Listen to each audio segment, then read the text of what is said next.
but we're not in an era where you can coast for a full season and find your legs. We are in an era where you have to go like all the way there in the first season. And that's what Walker Independence is doing. Like we're just every episode we're just chugging straight forward. I feel like we're on like a high-speed train, but it's fun. And in this episode, it's not really a bottle episode, but the storm allows each of the characters to be bottled somewhere alone, and it produces some interesting things. I love that we're talking about tropes. This is a trope that I absolutely love when it's done right, when there's like a storm and you have combos of characters that are stuck together to ride out the storm, and they talk about vulnerabilities or whatever they need to do. When done right, it's just art, and that's what this was. And I think the reason the trope works so well is because it forces people who were either avoiding each other or who weren't to get to the real crux of whatever the conflict is, whereas the previous tropes sometimes just drag things out for no reason. This one really brought the story forward, and I was shaking after this episode. That's all I can say right now. Let's get into it. Yeah, oh my goodness. Abby and Tom. Okay. Yes. I don't know what I've said on this podcast about this particular couple, but forget it all, because I'm all in. I was obsessed. I was screaming. I was like, I didn't know how I would feel if this ever happened. And I know, like, I saw they posted a clip of this on the Walker Independence Instagram, and I was reading the comments, and people were split. They were mad, and they were like, but he could have killed her husband. I'm like, that's why it's great. It's a soap opera. I want to see this. This is a mess. Welcome to the dark side. This bad romance is just like, it's so delicious how they are together. I didn't even think they would do it this early, but I know I had mentioned to you guys that it seemed like the writers were like, well, you know what, this could be it. Let's do everything we want to do. I don't know if that's the case, but did you guys get that feeling? Because I know I said it to you guys before you watched the episode. So I didn't ruin it, did I? No. That's not what I thought you were talking about. I mean, I thought we were going to get something serious. I did not think we were going to get Abby and Tom. It just felt like a big development that I was like, I could have seen this happening in like, I don't know, like season 3, like officially, but like they're like, no, full throttle. We're doing it. It was great. It was. They set it up so well, because when they had that moment, and then that Tom was the gentleman who walked away from her, and then they said we should go to bed or whatever and separate. You were like, they did it so well, because you couldn't help but root for them in that moment. And then, of course, the two of them then find their way back to each other at the end of the night. And oh my goodness, like Reed said, chef's kiss. Yeah, the way that they did it too, with like unraveling Tom as like this villain. They do the little moments often, but like this one, the way that they did it was so masterful, because by the time they get together toward the end of the episode, it's the first time we ever see Tom as like an object of desire, right? Like he's always fully clothed, whereas like Hoyt's usually half naked sometimes. But like this is the first time we see Tom that bare, kind of vulnerable, and like he's a good looking dude, and we don't really see that because he's always got the hat and the vest and the full sheriff thing. Like he's putting on a persona, and he's like stripped away of all that, and we see kind of like what Abby might kind of see, because like girl wanted him and she was fighting it, and She did. He shows up at his door, and he is just like we see him like we've never seen him before.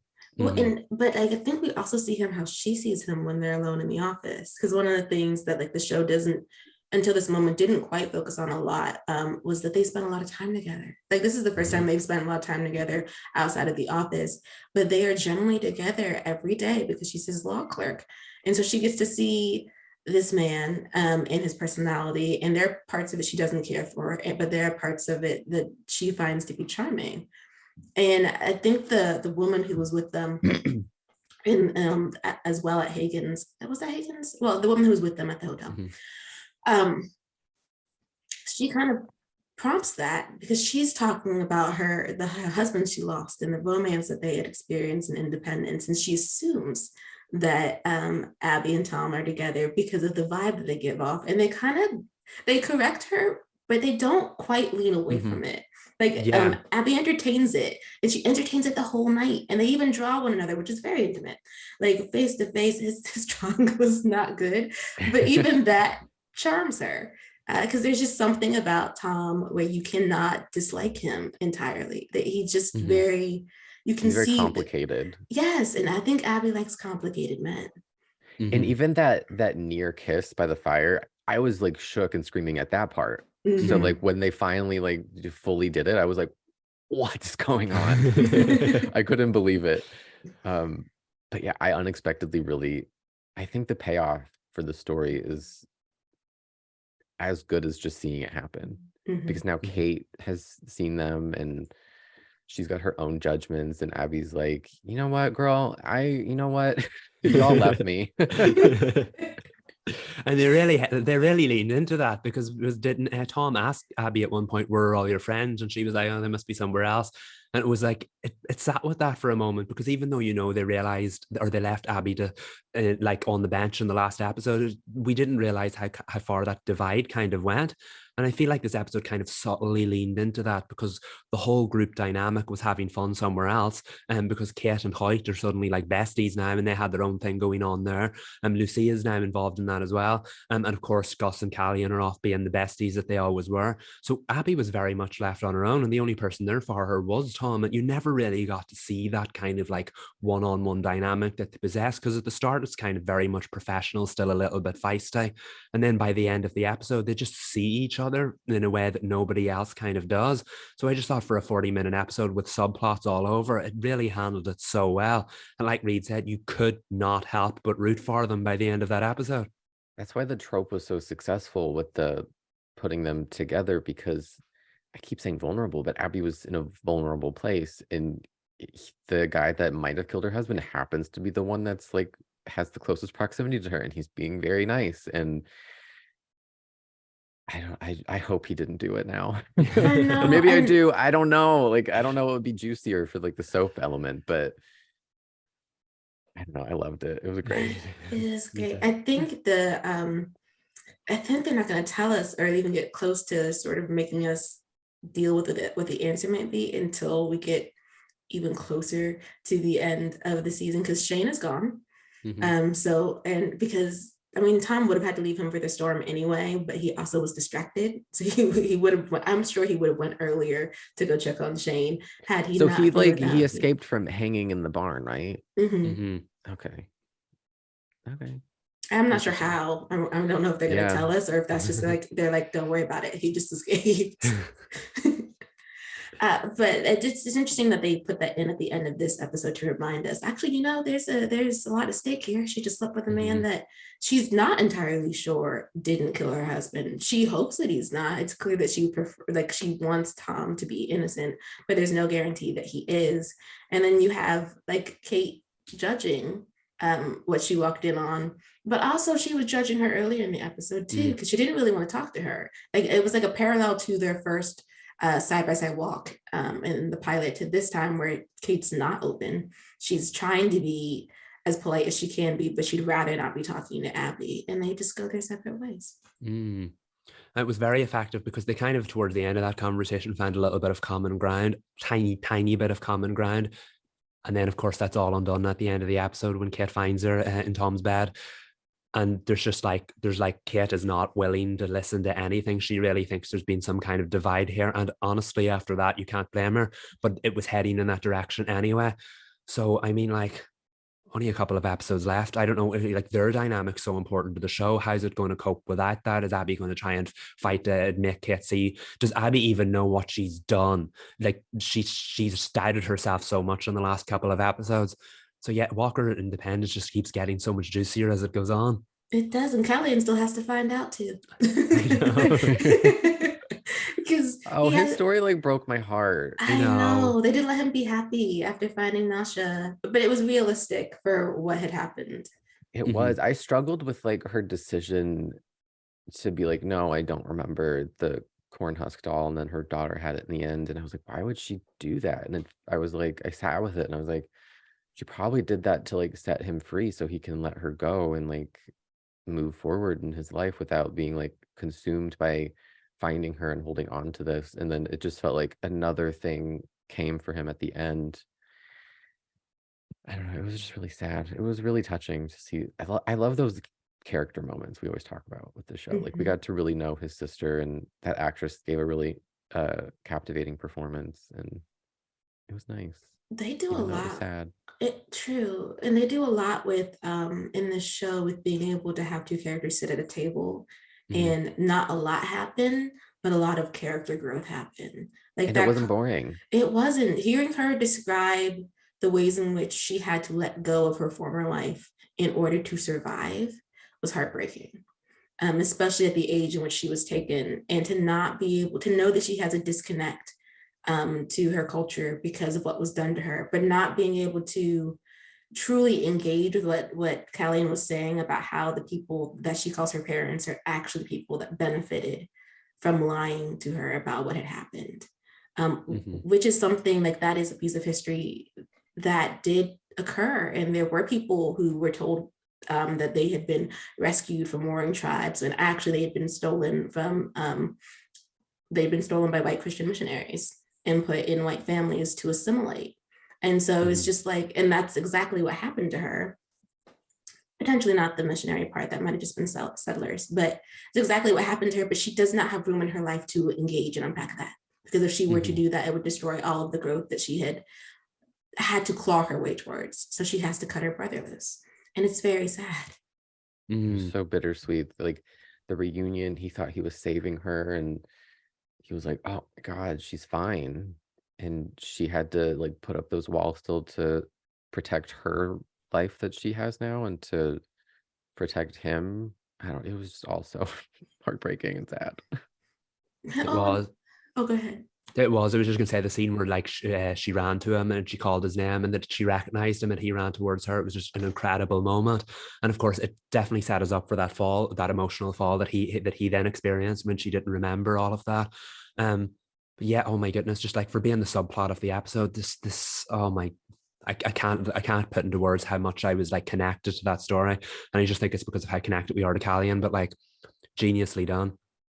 And then they wouldn't let us rest, because then they gave us a little piece of Gus's past about his I wife. know. Oh my God, I forgot about that. Yeah, Oh, I gasped. I was like, "Tell me more." I know. And the look on Oh, his face. I remember I told you guys before you watched that there was a moment that completely moving away from Callie, and I'm sorry, but I don't want to forget to mention this. The moment of like CW comedy that other shows like this don't do. It was at the end after Lucia Queen successfully pulls off the heist on that man. They all work together to like pull the wool over his eyes, and Hoyt and Lucia are like making out, and like they're like so excited that they pulled that off. When it cuts to the chickens and Hoyt closes the door, I was like, that no other show would have thought to include that. It adds nothing to the story, but it adds everything to the like the whole Mhm. tableau of like the comedy that is Hoyt, you know? Mhm. Like any other like prestige like period show would like keep it tight on the two actors that are kissing, but we get this random like wide shot of chickens outside like barking and he slams the door. I loved it. It was so like subtle and like non-important, but when I saw that I was like, oh, this is why I love the show, because they include Mm. so many like small things that maybe you don't pick up on, but like in the grand scheme of things it gives the show so much character. Mhm. Did you guys And pick up on that? I did. I Or noticed the no? scene and I giggled at the scene. Yeah, no, but it's an important thing because at the end of the day, like this show, we've always said would be at home on other networks, but there are those little moments, those little character like quirks that it has that makes it unique to the CW as well. And I love that about it. I wouldn't want it anywhere else, and I hope unless they cancel it. But let's not like talk that into existence. No, no, I no, just no, no, yeah, no, you know no, what no, I no. mean. Thinking if I should remove that part, but yeah, no, but like I love this show and I love everything it does, and it's not a CW show, but it's very much could be a CW show, and it's It's got like the its CW's like cool older sister. yeah, Mhm. yeah, exactly. That's better than anything I could have said. We'll roll with that. But yeah, Like I love she's in it. grad school, this show. Yeah, Yeah. Like yeah. No, she's a she cool is. older sister that moved away to grad school. And you're like, oh, she's so cool. Like, look at that coat she's wearing. Oh, yeah. No, it's true though, because there are a lot of subtle things that they do. I didn't realize it was going to be the chicken moment that you were talking about, Reed. I I know, thought, when I told you guys, I was like, it's like the most random moment that I loved so much. They're not even gonna like pick up on Well, I thought it. it was gonna be the scene, and it's still Hoyt. It's when they don't let him leave with just taking his shirt off. He also has to take his pants off, and then And the the cards cards just fall fall out. Like, and then he's not allowed to close and during the whole card game until he can't be in the game anymore.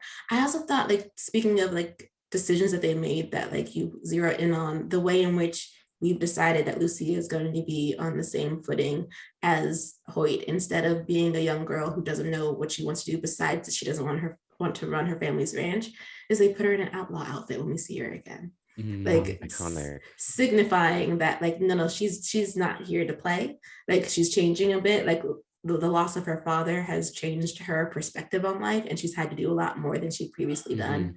And now she owns a saloon. Amazing. I remember she was one character we were worried about at the start because it felt like the show didn't really know where to put her after the pilot. And I'm so happy they've come up with this story for her, because icon in that episode, absolute icon. And I hope we see more of her going forward as a main character, not someone who always comes into it when Hoyt needs another story. Can't wait to see what they do with her next.